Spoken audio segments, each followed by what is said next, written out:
Welcome everybody to the latest edition of the Inside Track with our sponsors FitPhone and Independent Gyms. We've got an awesome guest this morning, so I'd like to welcome James Calderbank. How are you doing, James? All good. Thank you for having me on, Ryan. It's been a long time coming. Absolutely. We're at Series 3 now, but the great thing is you guys have gone from sort of huge growth in the time that we probably first started talking to where you are now. So probably actually a better time to get you on. So just to give the listeners a bit of an idea who you are, James, because obviously I've followed you for a long while, but just to give everybody an idea of who you are and what you've done. Do you want to run through your sort of career so far? Yeah, sure. So I'm originally from Preston. I live in up Cheshire Way now, just as we're sort of expanding down this neck of the woods. I started personal training when I was about 19, something like that. I'm 30 now, so I've been in the industry about 11 years. Started off doing one-to-one personal training from a big box gym, Total Fitness Preston, actually. So I did that for probably about 6 years, something like that. And then basically I just started getting into group training. I've always done like physique stuff myself and everything like that for most of, for the first half of my career anyway. You competed or just for yourself? Yeah, I did a couple of times. Wow. Never really fell in love with it too much. I kind of like the body transformation stuff more than anything. But yeah, so I just as people evolve and you go through different stages of your fitness journey. A lot more into the fitness side of it now and health. I think that's another story for another podcast. But yeah, so I kind of went from doing one-to-ones, doing about 180 hours on the gym floor. Obviously, it was long days, 5 a.m. starts, finishing 9 p.m. 5 days a week, and then obviously working your weekends. It does take its toll on you eventually. It's a hard gig being a PT. People don't realise. I think it's a lifestyle job, but it's not. It's not as easy to make big money doing one-to-one. Yeah, if you want to make good money out of it, it's not easy. That's for sure. And then because people forget about everything you've got to do in between the day, between all your sessions, like the nutrition plans and everything like that. So yeah, it was a really good part. I learned so much through that time. Had some amazing mentors along the way, and then. What kind of happened was I went into doing small group training. I moved, I think I must have had 40, 45 clients, something like that. I moved them all into sort of groups of 5 and 6. And then I literally just slashed my time in half. That's how the Transform Hub's first stage started, really, without me knowing at the time. And then after about 6 to 12 months, as people sort of left, you obviously get natural churn, people come and go.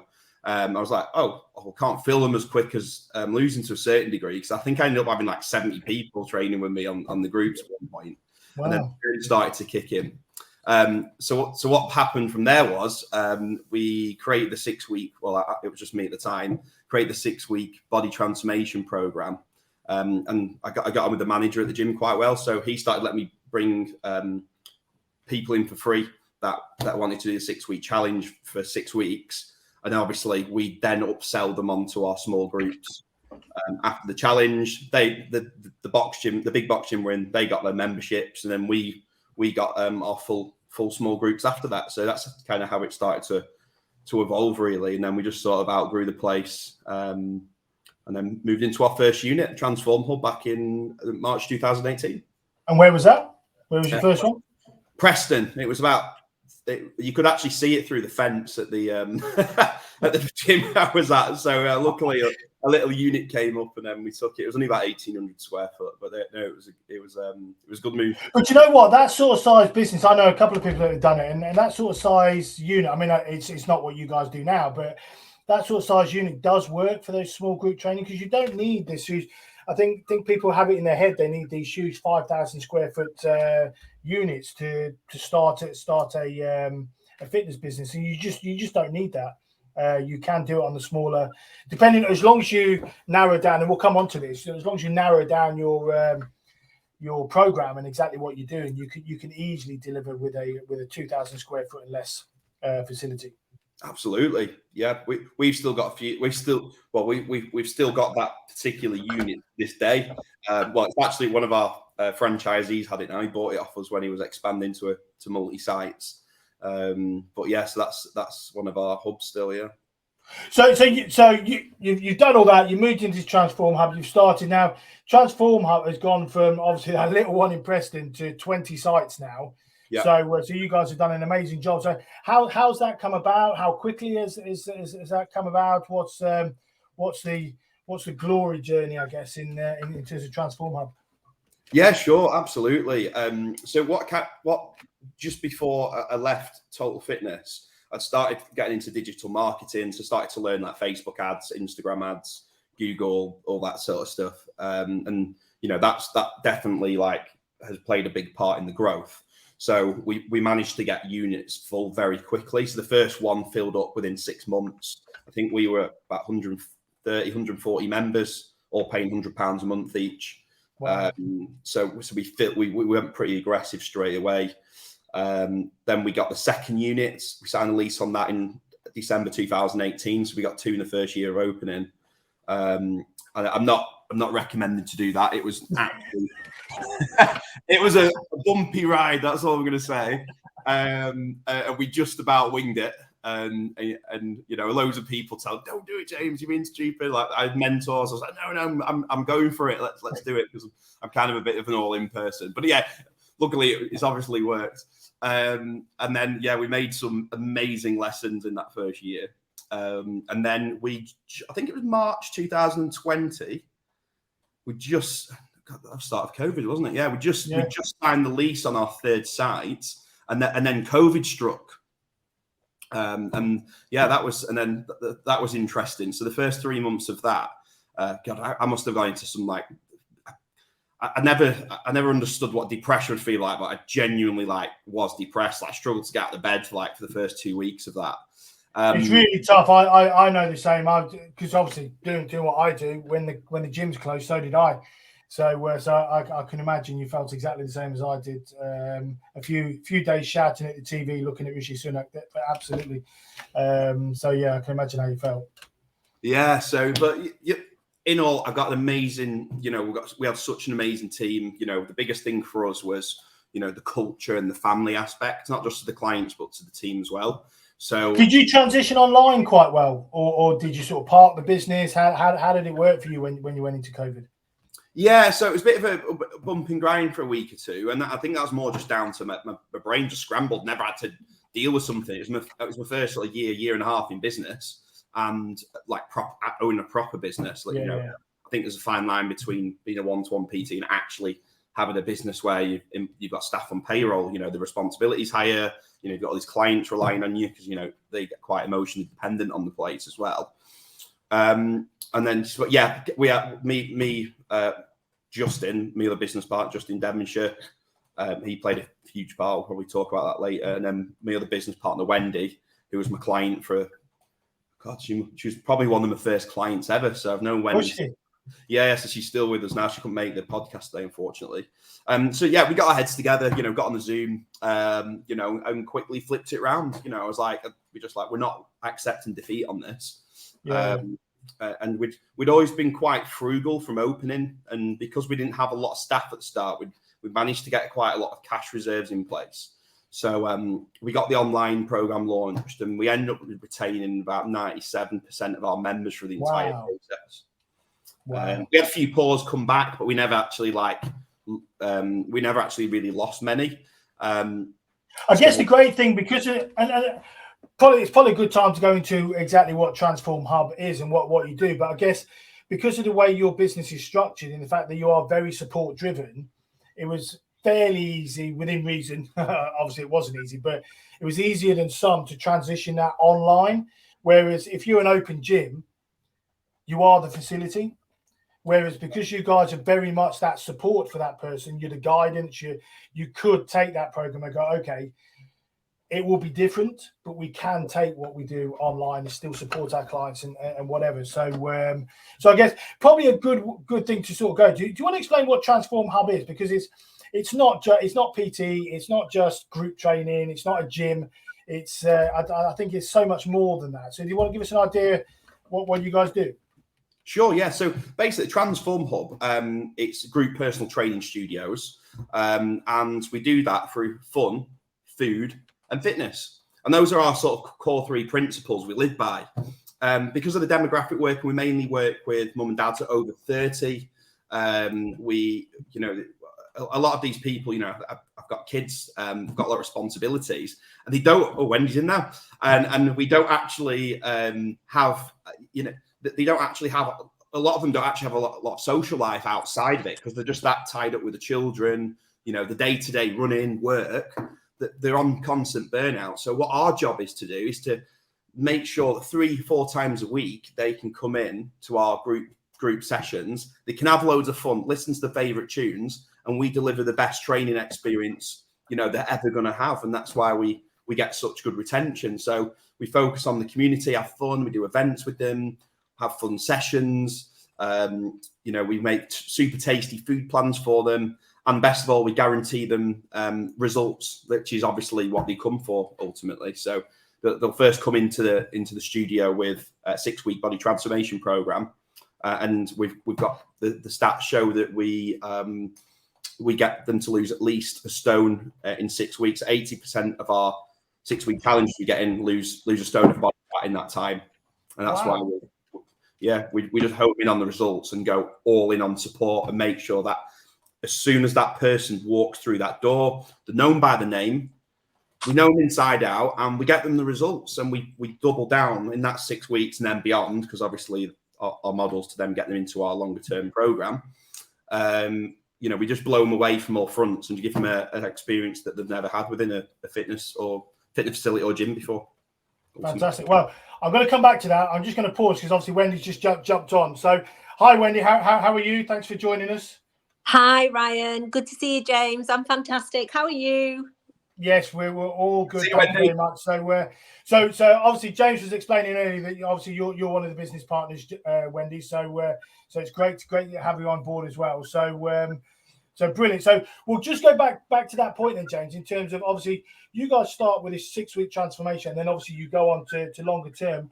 What sort of retention rate do you guys get from that? Obviously the initial 6 weeks to then obviously most people staying, and it's a longer term journey, or what's the sort of, because obviously traditionally in a club 35% attrition is fairly, I mean, that's pretty good for an open gym, 35% and below. Most bigger clubs it can be upwards of 50-60% in terms of attrition. Now I can't imagine you guys are anywhere near that. Yeah, so KPIs is our speciality, so we talk about. Me and Wendy, I think we see them in our sleep sometimes. So yeah, the 6-week challenge, we tend it can slightly vary from time to time, but we average that about 60% of our 6-week challenges will go on to our membership program after. That's really good, considering if you think about it, that's like a normal gym offering a free trial, not necessarily a free trial, but offering a short-term trial, and then people going, well, I'm going to join as a member. That's a huge conversion rate if you think of how that's working. And if you've constantly got that going in all the time, so that feeder, you've got great money up front, and then that feeds into a long-term membership. If they don't, great, you've earned your money. You know what I mean, it's paid for itself and you haven't lost money. But if they do convert, even better, you've got that long-term membership. So I guess probably that's within 4 weeks of the 6-week challenge finishing. So we have follow-up systems that are automated for us to ping and ring them. So we probably get at least another 10% on top of that coming over 6 months as well. So people that have gone somewhere else, go, actually, I'm going to try like a cheap gym, like £20-30 a month, where I just do some classes. They try it for it, don't get results, and then they end up coming back to us and joining as a member. So that's just off the offset. We do probably hit 70% if we see this on a bit of a more of a 6-month scale. And how do you guys set up? Because I know when I was talking to James before, you guys, how you do your marketing is slightly different in the sense that you guys believe that if you have to spend to get results, that's one of the big things that Justin talks about. You can't not spend any cash or try and save on the cash on the ad spend. in the hope that you'll get if you spend, you generally get results. I mean, how do you guys go around in terms of your ethos with your marketing? Yeah, so we've always believed in spend on marketing because it's not 10 years, 15 years ago when Facebook first launched and the organic reach was crazy silly. Like they limit your reach now because they want you to spend money. When people say, "I don't believe in organic marketing stuff," I said, "Well, it's not a belief or not. It's there to be used. It's a fact. It's there and it works. It's not a make believe fairy. If you say you don't believe in it and stuff, there's both sides to it. You've got your organic marketing. It does work, but you've got your paid advertising. That's going to ramp your business up to the highest profit levels possible, as long as you're converting the leads coming in and retaining them. So and have you guys got a really structured approach to how you do it? So obviously you've got your Facebook ads, they're driving the leads in, and then you have a really structured approach to make sure that these guys are converting. Absolutely, yeah. So I might be giving away some of our franchise secrets here, but it's all good. So we have a strict 7-day rule. So when a lead comes in, whether it's through the website, Instagram, Facebook, Google, because we don't just tackle Facebook, that predominantly brings a lot of the leads in, but we go from all angles, YouTube as well. And we'll have like a 7-day follow-up sequence so that they'll get hounded with emails for 7 days, results, sign-up links and things like that. Yeah. But the biggest part, and this is what a lot of fit pros, I believe, give up on too quick, is if someone's not answered the phone within a day or two, they give up on that lead and abandon it. Where we have a 7-day follow-up rule. So because of that, we're literally, every day ringing them. We send them an SMS, we send them an email. That happens every day for 7 days straight. Wow. And then once every 30 days. So our systems trigger this. It's not all manual. And it's interesting though, James, because I was speaking to I can't remember the gentleman's name now in America. He's quite a big sales guru in America. And he was saying, whereas probably 10 years ago, it used to be sort of 7 to 12 touch points to get someone to convert. He says now they're finding it's up to 28. So, I mean, 28 is a huge number. And he was saying to the point that he encourages his clients to ring in the morning, ring in the afternoon for the first 7 days. Yeah. So, like you guys are saying, it's that first 7 days, you're bombarding, making sure they're getting the message. Because he was saying quite often what happens is, someone will make that inquiry, they're not quite ready, but you keep going. And then obviously after the 7 days, then it's like 1 at 9, 1 at 11, but ultimately they work on the premise that whether it be text message, emailing or call, it's 28 contact points. And you think that's quite tough, but the fact that you've got automations to be able to do this now makes that so much easier. The tools are out there for people that they don't. I mean, back in my day, I'm a lot older than you guys. Back in the sort of late 90s, early noughties, it was telephone calls. You did text message, SMS was fairly new even back then. Text messages did happen, but not. It was very rare and it's quite expensive, to be fair. So a lot of it was still letters, emails, and telephone calls, relentlessly telephone calls. Now, not so much, but the automations are there to enable people to do it. I mean, some great. I don't know whether you guys do it yourself or you have a system, but there's some great systems out there people can use. Oh yeah, you utilize technology, like that's what it's there for. That's the way the world's going. And if you're still writing your lead tracking down on a piece of paper or a Google Sheets, then you're missing out on a lot of cash. The thing is as well, why wouldn't you use a system? And generally, they're not expensive. I mean, even if you looked at ClickFunnels or something like that, even those are only £70-80 a month. You're not looking at huge investments in these things. Your biggest investment is your actual ad spend. The actual tools to manage that ad spend and whatever aren't expensive at all. Yeah, you got things like High Level now, which is like $99 a month. It's got ClickFunnels, it's got your application forms, it's got your calendar booking, it's got your lead management system, membership platforms. It's got all this sort of stuff in. That's personally not something we use. We've got our own custom built platform because of the franchise and everything. But I've seen guys using this, and you can get so much for your money nowadays. And the amount of and people see these things as expenses, but the amount of more money you'll get just by being on top of the leads more you're going to sign. You're going to make that money back tenfold, and your life's going to be a lot easier, and your staff stress is going I think, and you mentioned this earlier about KPIs, and I think that's a really important, because it's so many clients that I work with, when I first go in, they don't manage their business, and it sounds really bad, because they're in the business and they're working their socks off. They're in there 70, 80, 90 hours a week, and they're almost at burnout, and you're like going, okay, well, what are your conversion rates? Don't know. Okay, you know what I mean? How many sales are you getting in? How many inquiries you get? And they don't know the numbers, and you're sort of going, what you have to do a lot of the time, and I can imagine you guys see it when you see new franchises coming on board and going, guys, you need to know these stats, because you have to drag them back and go, okay, before we do all those hours and all that hard graft that you're going to do, let's have a look at where your business is at and how you need it to go forward and how you're going to manage it, because that's the starting point. And I can imagine that's what you guys, by the sounds of it, you guys are loving your KPIs and knowing your business, and that's why you're a success. Well, yeah, because me and Wendy can literally click on our KPI tracking system for each site, and it's the green, amber, or red. So we know who we need to intervene and help. We've got a massive support community. Like we're like not just the clients, but from the franchisees. We're all like family. We don't sit and just look at numbers on the screen, but we can just have a quick look every day and go, oh shit, they need a quick ring. Let's give them a call, see how they're getting on with that. And most of the time, it's usually like a data input error or something. The stats are usually pretty consistent. Unless the staff members walked out, or you're getting your day-to-day business running issues as you always do. Once. As long as it's staffed right, you've got the right people in. Those KPIs. What's your thoughts on franchising then, James? Because obviously now you're a franchise, a fairly new one at that. I mean, it's only a year, a couple of years, isn't it? So, because I've worked with some, I won't name them because it's probably unfair on them, but I've worked with some of the bigger franchises in the UK, and quite often the support they get from head office and it's not really what they should be getting. So it's you get all from the outside when they sell the franchise. Yeah, we're a family, we're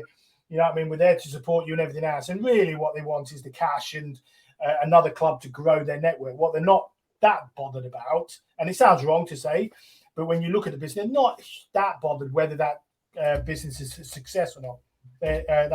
That's how I see it. In the end of the day, as long as they're growing their network, that makes the franchise look bigger, and that's their success. So I can't imagine, speaking to you guys, that's your ethos. And obviously, you're never going to say that if it is. But what's your ethos in terms of helping to grow the franchise and then them being part of the business and its growth?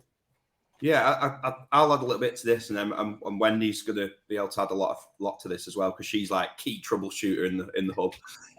So I'll let her get onto that in a second.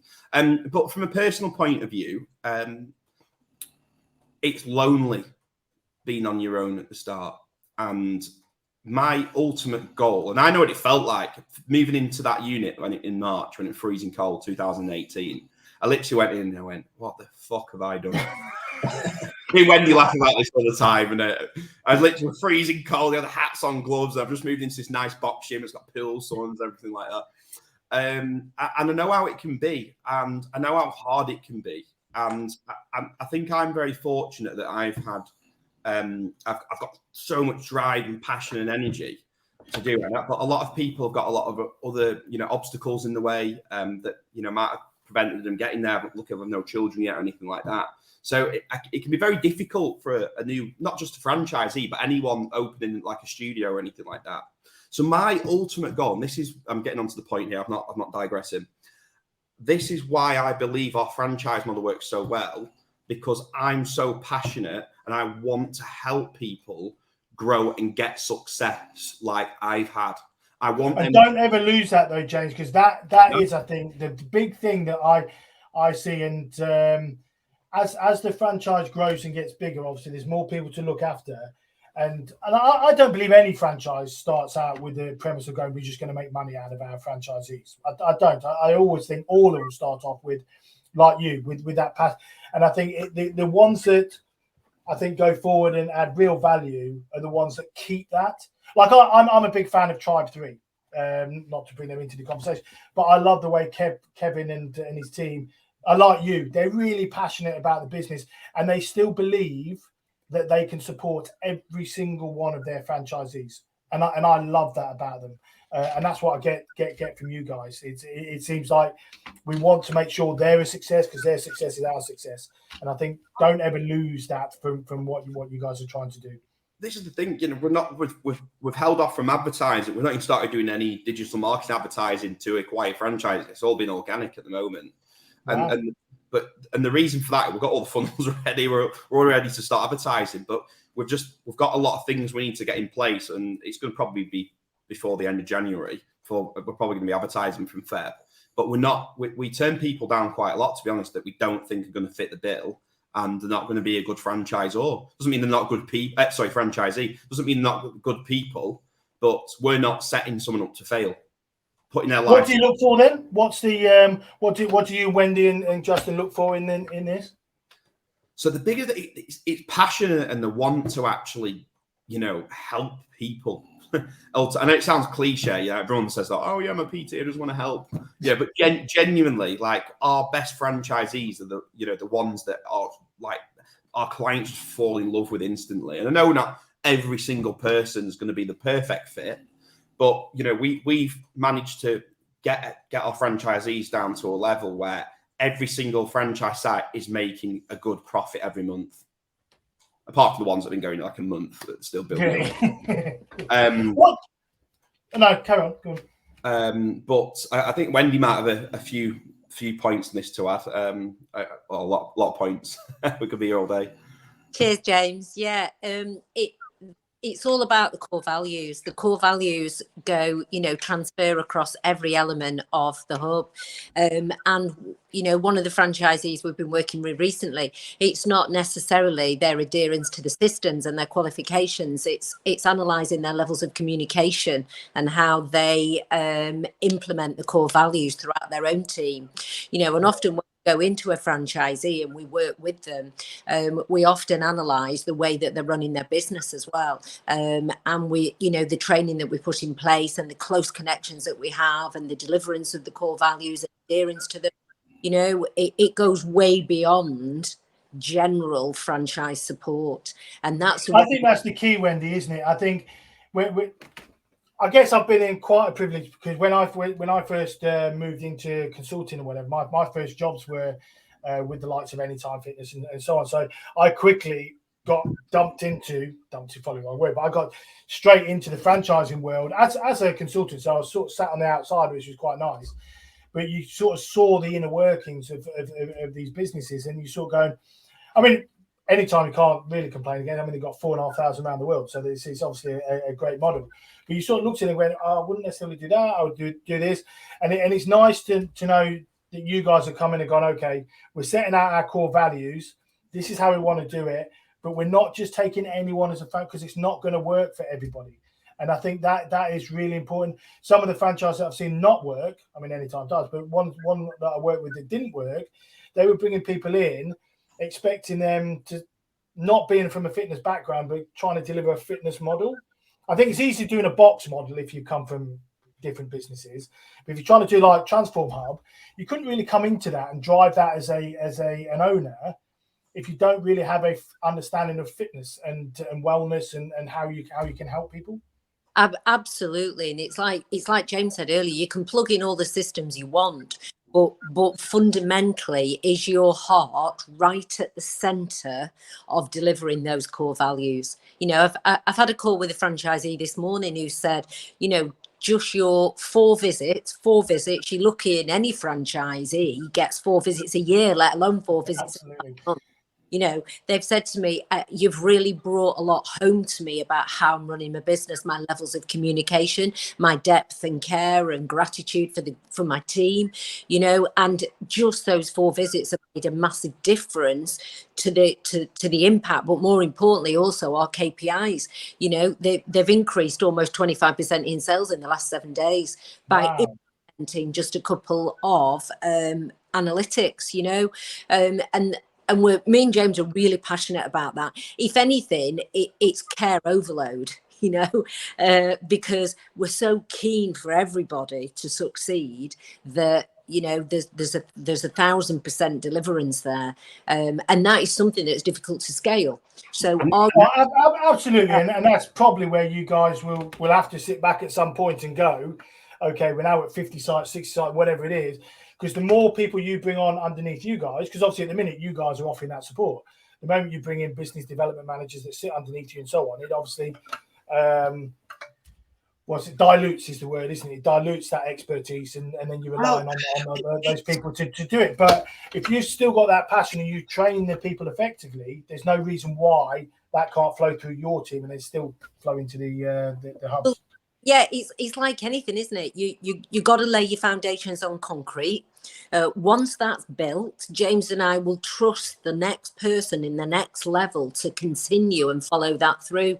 And that's how it works. It ripples through the entire, you know, whether it's a corporate, whether it's a franchisee, whether it's an acquisition, it's how we work. And it is intense, but we choose to work that way, and we'll continue to do that, you know, because the biggest thing to add with that is, and the solution is, because it's hard to scale a feel-good community, and it's a lot easier to scale a gym that's got a load of cool equipment in there, fancy stuff, and a good marketing system to get people in.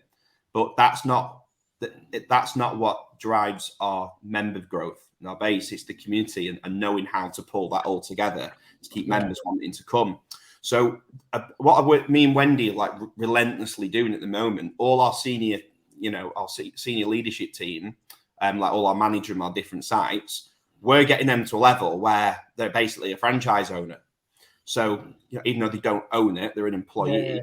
They're already just naturally going, yeah, I'll go and sort that for that franchisee, no problem. So we're already developing that network underneath us for as we grow. So we're never ever going to let anything dilute. You know, I'm not saying a mistake will never happen, and you know, anything like that. It's the real world. But you know, a lot of people, we've grown so quick because of that support, and you know, we're never going to go off track with that ultimately. And what's the plan for growth? Where are you guys? I can't imagine you haven't looked at it and gone, we'd like to be at. So we've got some major announcements coming up soon. We're under NDA of, so I was hoping it would have been boxed off by today so I could share it, but it hasn't. So, but I'm sure you'll see soon. But yeah, so we're projected to be at 35 sites by the end of this year, and we're looking at 100 sites by 2025, and then 500 by 2030. Jeez, wow. Well, I look forward to this announcement then, because it sounds like, it sounds like you've got some serious backing and serious growth coming. So that's exciting things around the corner. Absolutely. Well, as soon as you do, maybe we'll get you on as a sort of follow up, so you can tell us all about it, so we can absolutely help drive that for you. So, so in terms of obviously that's where you guys are going. In terms of the sort of people you look for to take on sites with you, what's the sort of prerequisite that you guys go they to be part of our hub? They have to have. What are those people looking like? Energy is the first one. So, do I get excited when I meet them, or when get excited? Because it got to excite me. I think it can excite our clients. Absolutely. Because to teach group training and be a good one, do a good group coach, you need to entertain the room and be a performer. So you know that you've got to look the part. You got to actually train and be in shape yourself. But we're not looking for people that are really successful. But we'll happily take them. You know, it makes our life easier if they've already got a successful business. But we're just looking for the passion and the want to learn, and that's the most important thing. It's them wanting to get better. You know, if people just don't listen to your advice and don't want to actually improve, then how are they going to become a successful business owner? They're not. So for us, it's do they live and breathe by what they say and do? So they actually act on that themselves. Are they potential inspirations to the clients? Are they willing to invest in themselves and time into themselves to learn? And then 3, do they fill us with passion? And then do we like them? And in terms of your franchise, do we feel like they're actually fitting with our group? Wow, that is a big thing, isn't it? It's if you've got some great franchisees and you get one in there that's not, it can easily create rumbles in the in the whole network. So it's making sure you get those right people that fit your model. And I guess that potentially is your biggest challenge if you're looking to have 500. It's making sure not only that you guys have got a team that can manage those numbers, but it's who you bring in. Because I think you'll find a lot of these franchisees, as they get really big, they do have the different groups that set up. I know for instance, anytime they have their own sort of franchisee, what do they call it? It's like a management group within a management group, if you know what I mean. They have the owners group, and they have a chairman and everything else, and they talk to any and that's just in the UK with 180 they've got. So you can imagine what it's like having their 5,000 or 4,500, whatever it is, around the world, all these different groups that start setting up. That Well, in a minute, like we do our franchisee retreat every year, so we did one in Cyprus, hired out this like luxury villa for like a week. It does help having Justin living in Cyprus, doesn't it? So you can just almost pile out to his house and have a bit of a party. It helps. With Marbella's this year in June. Is it very nice? Yeah, we do Marbella, but we bring them over for like a week. We can get up to sort of 20 people in these villas. So at the moment it works really well, but we might have to put a couple of them on here soon because to keep it working. What a way to do things though, rather than just going to some hotel in the middle of Bradford or whatever. You're creating an excitement just by going abroad. So just by that experience of going somewhere different with the beach, it does create the right environment to grow. Life's about having fun and providing experiences and being surrounded by awesome people. So why can we not do that? I think people need to start thinking outside the box more and understanding, what giving people experience they've never done before. Ultimately, rather than go and sit in a conference room in the middle of Manchester or Bradford, like you said. Yeah. Why don't we do something absolutely epic and blow people away with experience they've never had? Because they never want to not be part of something like that. If they're constantly getting challenged and having all these new exciting things coming up, they're never going to want to leave the network. Well, it's funny. This is going back age. When I was first general manager, my first GM job was for Fitness First back in the day when they were the biggest fitness business in the world. And the first thing I did within 3 weeks of joining that company, they had a huge conference. They used to have a thing called Momentum, and they used to have 1,500 people. And you think these are small gyms? They're not massive. I mean, the profitability of a lot of Fitness First were about $100,000 a year. That's all they made. But obviously, when you've got the volume they had around the world, it's obviously huge profits. But they used to get everyone from around the world to these big parties. And as a general manager, slightly different, but as a general manager, you felt such a buzz going along to these events. You know what I mean? You were young, you were excited, and you walked away from those things going, absolutely, I'm on it. Now, granted, I only did 9 months because there was other things that were wrong with their business, but that itself, when you first come in and like you guys are saying, you get them excited, you've got a good year's worth of, buzz going from that, because they're coming back from your conference going, this is amazing. I'm so buzzing from working with you guys. I want to be a part of it, and they want to be a part of that community, and that's what that sort of thing does. Exactly. So now, just moving on to in terms of obviously, you guys have got a really successful business, and you're able to look at things from the outside. What sort of things are you looking at in terms of sort of Fit Pros at the minute and the challenges they're having, and the sort of things that they potentially need to look at if they want to make their business grow forward?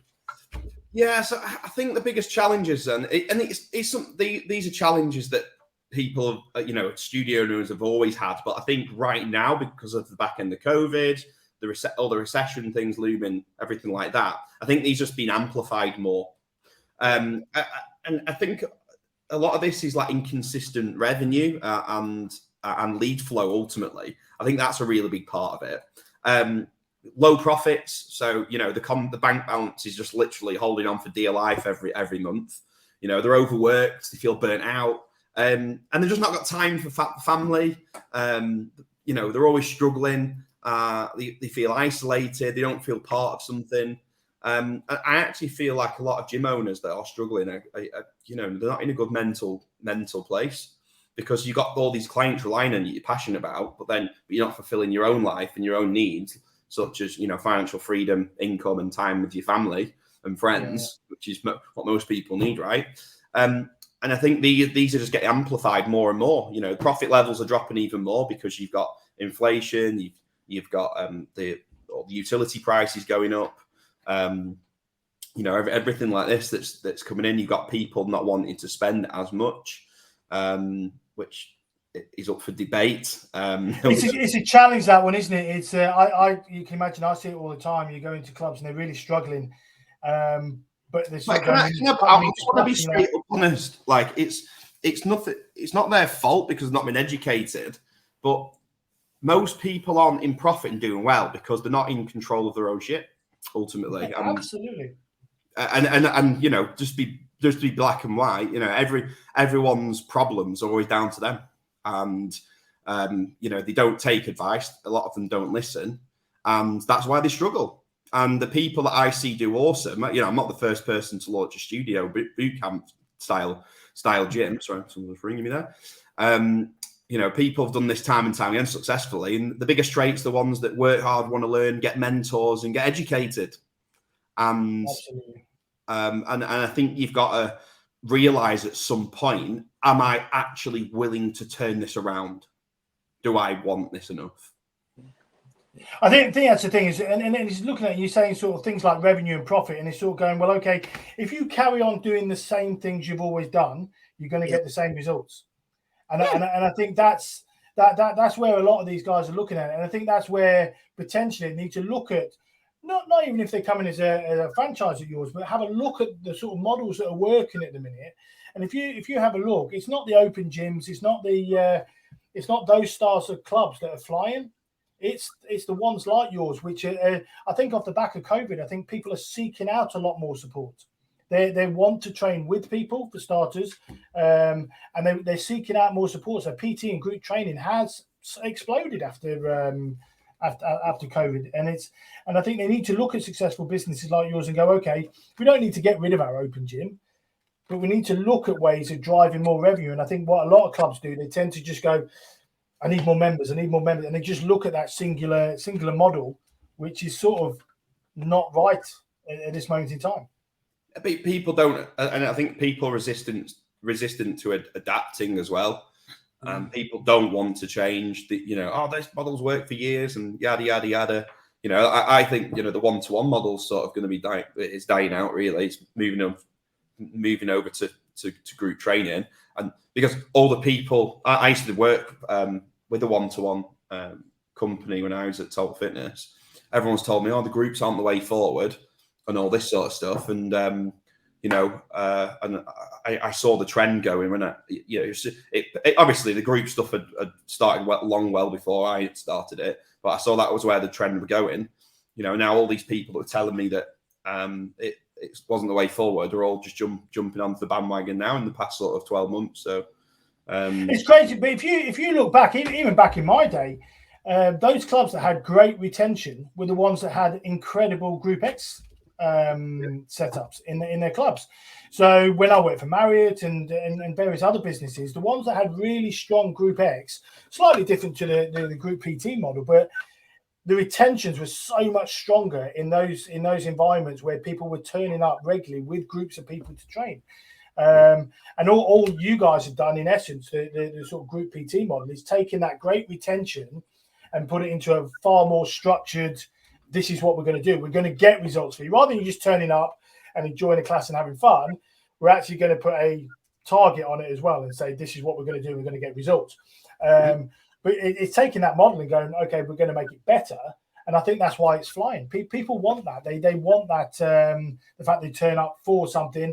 They want the PT model that's potentially a little bit cheaper as well than paying for a PT 3 or 4 times a week, which obviously, as you well know, having done it, if you have a PT 3 times a week, you're suddenly spending 120, 130 pound a week. It's you've got to have some and then you get a good one as well.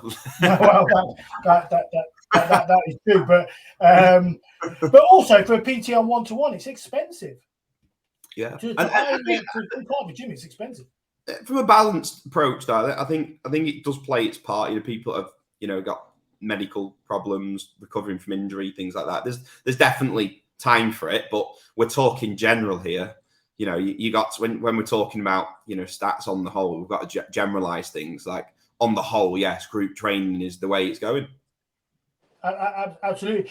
So just with yours, so you guys obviously launch with a 6-week program. Someone comes in, they do the 6-week program. How does it then move on?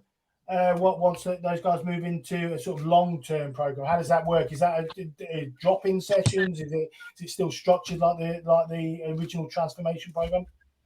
Yeah, sure. Yeah, so we've I'll let Wendy touch more on this one, but just an overview. Once they join as a member, we've got our normal burn sessions, which is more like full body, HIIT training, everything functional HIIT training, all that sort of stuff, mobility, everything. Then we've also got the lift. They get access to the lift classes as well, which is more based around like weight training and everything, but more specific, like periodized programming. Okay. But I'll let Wendy go into more the client journey side of that. I think that's her expertise. Yeah. It's all about removing self-limiting beliefs. Everybody comes in on the 6-week journey with fear, insecurities, self-limiting beliefs. I haven't got time, I can't do this, I won't get the results. And in that 6 week, that very short time, we change everything. We change. It is an emotion. Our first core value is physical, emotional, and mental health change, for the better. And when they then transfer into being a member, then they start thinking big. Actually, I could enter that strong woman competition, or I can deadlift my own body weight. They don't even know what a deadlift is on day one. By the end of the 6 weeks, I can imagine if you've lost a stone thinking I'm only going to come in to lose a few pounds, that sort of your idea of what you can achieve suddenly goes incredible. It's incredible to see, because they come in because it's not worked. They've tried everything under the sun, as they've joined every gym, they've not gone, and they come in and for some of them it's the last attempt to change, So they come in and they just say, it's the first time I've fallen in love with exercise. The first time I look forward to coming to the hub, because it's anything but a gym. And that's our biggest quote we get. This isn't a gym. This is a real holistic, approach to the way I live my life. You have to see your pictures of your clubs as well, though, because whenever you guys put the pictures up, you don't see all the squat racks down one side. You don't see all the you know what I mean? So people, the great thing is there's a little bit of intrigue there as well when people are looking, start going, what are we going to do? Because you don't see, because obviously a traditional gym, if you're advertising, you see all the gym kit and that's what's pushed. You guys don't. A lot of the images you guys see are people sat there with a coach in front of them talking. So most of the images you see, that's what it is. You're sort of going, hold on a minute. Absolutely. And it's true what James said. No one ever comes in and go, wow, you've got the latest kit, or everything's color coordinated, and wow, what amazing place this is. It's never about the kit. It's never about what, colour your walls are painted. It's never about how posh your shower is. It's always about how they feel when they leave the hub. Yeah. How they feel and how that ripples through their family, and then they bring the friends in. And we always say this to the team, that they're not going to remember how to pick up that weight. They're not going to remember, that they should be having berries instead of a banana, but they are going to remember how they feel when they put the favourite dress on, or they get back into a 32-inch waist trouser or whatever, and they go out and they think, oh my God, that place has changed my life. And we get this all the time. We interviewed Pete Webb, and I don't know whether you know Peter. He does a lot of work in mindful coaching and stuff like that. And he says the one thing we need to always remember that with the industry that we work in, we change lives. And I thought it was such a powerful thing for someone to say, because it doesn't matter how we look at our industry, kit, newfangled training, everything else. Ultimately, we change lives. And there's nothing more powerful, and you guys will have had it. I've definitely had it in my time, where we've had people that have their diabetes almost disappeared completely by the training we've done, and you just think, wow, that's incredible, and so you can feel your passion in terms of how You know, I mean, that people feel, it's all about how they feel and how they look and how they are as a person. And I think it all comes back to whatever your business is, how you make money. It all comes down to, if you can make people feel great and change lives, you're always going to be successful. Absolutely, and it's we're facilitating it. We're empowering them and facilitating them to change. So I love it when they say, I don't know, I've taken on this challenge. Wendy, let me tell you what I'm thinking of trying to do. You know, because it's them. They're intrinsically changing how they've lived their life, some of them for 40, 50 years. And it's suddenly the fear's gone. The fear's gone, you know, and they're just setting awesome goals, and you know, they're doing things they've never done before, and then that means their relationships improve, their families' lives improve, their children improve, you know, and they come back and they say, oh my God, you know, my marriage is improved, my relationship, my body image, everything has changed. It's way beyond fat loss, way beyond that. We're working with like clientele that are mid-30s, 40s, 50s, and they've never, most of them never trained before, or you know, they've done very minimal amount of training. They're not experienced. They don't want to come in and start doing cleans and learning how to do, you know, doing Olympic lifts and everything like that. You know, the goal for them is to so they start to get tone. You know, we say toning in their language. we know toning doesn't really mean too much. But you know, we help them slash body fat and get more muscle and get them more flexible. You know, for some people, getting up and down off the floor without assistance is a massive thing. So we're doing this for the general population, and that's because they're massively neglected in the fitness industry. Oh, I think so. I mean, we talk about this sort of, obviously the industry goes on all the time about this 15% and all that sort of stuff. But I think a lot of the problem is we only ever focus on that 15%. We focus on the people that currently train.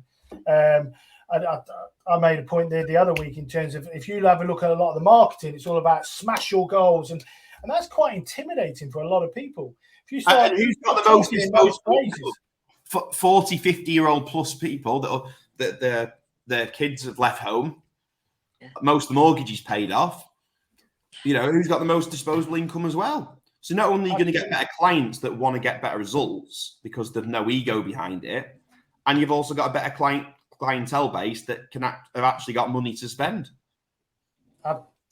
Absolutely. So, I mean, your model seems like it's working. It looks like you guys are going in the right direction, which is great. Just a couple of questions just to finish off. I mean, obviously, there's a lot of talk about recession at the minute. Where do you think we're going to go with that? Do you think it's going to have a huge impact on clubs, or do you think Wendy's going no? I'm with you, Wendy. I think it's all talk by the papers rather than it being as bad as it actually is. I mean, I don't know what your guys' thoughts are. I think if we're trying to reference this towards gym owners, studio owners, and PTs, if your product's good, people always want to buy it. People let go of the things they don't need. Yeah. So we always focus on the very best service, and we've arguably had the best 6 months of sales we've ever had up to now. So in our world, we haven't seen it. Obviously, I'm sure there's people losing the jobs out there. I'm sure it is impacting people, you know, with utilities. But I think for the clientele that we're working with, I think in general, it doesn't tend to impact them as much. So I think if you've really got your service on point and you're delivering value, and give them something that they don't want to get rid of, they'll make the money for it. They'll make cuts elsewhere. That's my take. And I do think there's a lot more emphasis on healthcare and a lot more emphasis on self-care as well, you know, and whereas, you know, I'm older generation, arguably, it was always seen as selfish, you know, but now we're changing all that actually it's absolutely imperative that you put your health first and you put yourself first in order then to be of service to the rest of your community, your life, your family, you know. And one of the key things we say in the welcome meet is, you know, when did you last do something for yourself? you know, and you're finally here. You've made the decision. You know, you at times it'll be uncomfortable, but you're going to come out of this so much better, you know. And the first thing they say is, I am so much happier as a person because I've finally spent some time on me. And I think even now, you look at all the NHS, you look at all the medical institutions out there, they're all saying focus on your health. You know, that there's that much information out there, and we can condense that and focus on the results on an individual basis, so that the price becomes almost, to a certain extent, non-questionable. Well, the thing is as well, just for reference, we've doubled our 6-week challenge offer from £160, well, pretty much doubled to £300, and our sale rate's gone up, and our retention rate's gone up as well. Wow. I tell you, what's done it, and I think it's strange, because I think COVID's done a good thing for our industry, because what it did was it made people go, shit, I need to start self-care. I really need to take this seriously. So those people who were educated enough, and probably the wrong phrase, but those people who are educated enough to understand, to sort of go, I actually need to be healthy now rather than wait to die, which was sort of happening before. People were just eating what they want and not looking after themselves. Just COVID came along, scared a lot of people. Whether you can look into all the different theories and conspiracies and everything else behind it, but the reality is it scared a hell of a lot of people to go, I need to get healthy. I mean, I work with Vitality. I do a lot of health insurance and stuff like that, and a lot more people have started looking at that, because they're sort of going, I need to make sure that, yes, I need to get healthy, but when I'm not healthy, I need to make sure I've got the support there, which obviously the NHS. But I think that changed our industry, and it made people look for support more, because our industry was going the wrong way. It was all about cheap gyms, budget gyms, £20 a month, £15. I mean, some of them were £9.99. I think exercise for less at one point, which is an absolute joke. It took away. Well, our whole industry, and we're obviously of the same ilk, our whole industry is about helping people, saving lives. We're talking about improving people, making people better, making people. How do you ever get that by just providing a treadmill and a weight for someone to go in and train? It's absolute nonsense. And to be honest, those gyms should be pushed towards. I don't like them. I know there's a place for them, but I don't like them because it's not delivering what we're all about. It reduced the cost, which then meant anybody else coming into the industry, you open a gym, you have to try and compete with that. So when the price should be, I mean, when I worked for Marriott, it was £69 a month, our membership. You just can't charge that sort of money now. Getting money is just an exchange of value. Yeah. So people will pay if they're getting the value out of it. It's as simple as that. And and that one of my mentors once said to me, he said, it's not, you don't make money, Jane. The money's already there. Well, the banks and the government print money as much as they want, but in terms of actually getting money, you don't make it, you get it. It's already in someone else's bank. You just need to get it into yours. And the easiest way to do that is give something that's going to help change the life and get them better. And that's the easiest way to get money. Absolutely. And I think that's what you guys, it comes across that you guys are doing really well, and you need to continue that and drive that value forward. Whether it's through what you guys do is Transform Hub, but I think it's really important that message gets across. So as you guys get bigger and your personalities get bigger and you guys get more well known, I think it's really important you drive that message forward. Because the more people that are doing that, and the more people that are saying to people, you need to be healthy, you need to be active, and you need to be looking after yourself, the better. And we drive people into getting support, like you've said quite a few times today, James, having a mentor. Yeah, that's really important. Not just having a mentor for your business, but having a mentor for your training, having a mentor for your life, because I think it does put you in a different mindset to go forward, and that's what you guys are doing with everybody who comes into your centres. So really good job. I would argue as well, to close on this, that these £20 a month, James, and £30 a month do us a great service, because people come to us because it's literally never worked, never will, and we undo all that negativity and we change their mindset into actually training, exercise with a group of like-minded people is phenomenally, fantastically fun, and they go, it's the first time, and then that's when they say to us, you're not a gym. Because their perception of a gym is cold room, big roofs, loads of equipment, wander around on your own, haven't got a clue what you're doing, don't get results.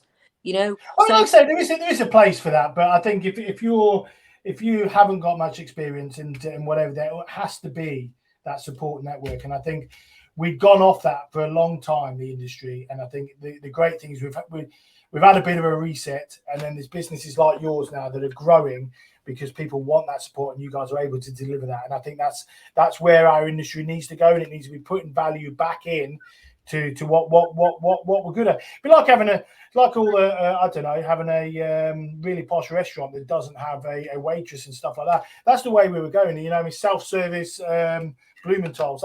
You know what I mean? It just doesn't work. It's all about the service, isn't it? It's all about that, making sure they get the right advice and giving them what they want and the experience, rather than just I think for us guys, I know what we're doing. Like, I'm happy to go in any gym, chuck my headphones in, and off I go. But I think the thing is that 99% of the population have not had that experience. So I think that's us personally from the hub. That's where we come in to fill the gap.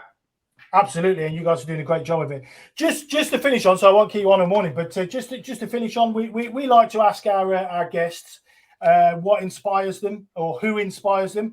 The one thing we do say is you're not allowed to use family, because that is a given. I've got a great story about my dad, and he's a great inspiration, but we don't allow those unless it really is the only thing. But what inspires you guys to do what you do, or is there someone out there that inspires you to do what you guys do? God, it's a really good question. I'm going to go in with the first thing that comes to mind. Apart from you're creating your own wealth and your life. Obviously, that's why everyone's in business. Yeah. But alongside that, I've always loved having a team and a family, and my passion and what drives me is just getting that family feel bigger and bigger and bigger. I was always lucky to grow up with a real solid tight family. And a lot of people have not experienced that, unfortunately. But I've always grown up with that family ethos, and I want to always bring everyone in my circle on that journey with me, and that's what motivates me in the morning. Like when a franchisee's not hitting the targets and stuff, God, I'm gutted for them. I'm genuinely it hurts me inside. So I can say it's our whole crew and our squad together that inspires me, because I want to see everyone get better together. I want us to have that success together as a team, and and that's what life's about. It's about doing things together and not being a lone wolf. I think in this industry, we're about community. Fantastic. And yourself, Wendy?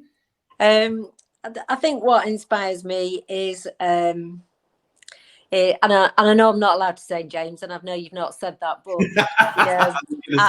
I have to say, we met almost 11 years ago, and I was approaching 50 at the time, and I thought I knew it all, and I thought, what can this guy teach me? But he looks good, and he looks like he knows what he's doing, so I'll do a couple of PT sessions with him, and the world picked me up, and it moved me.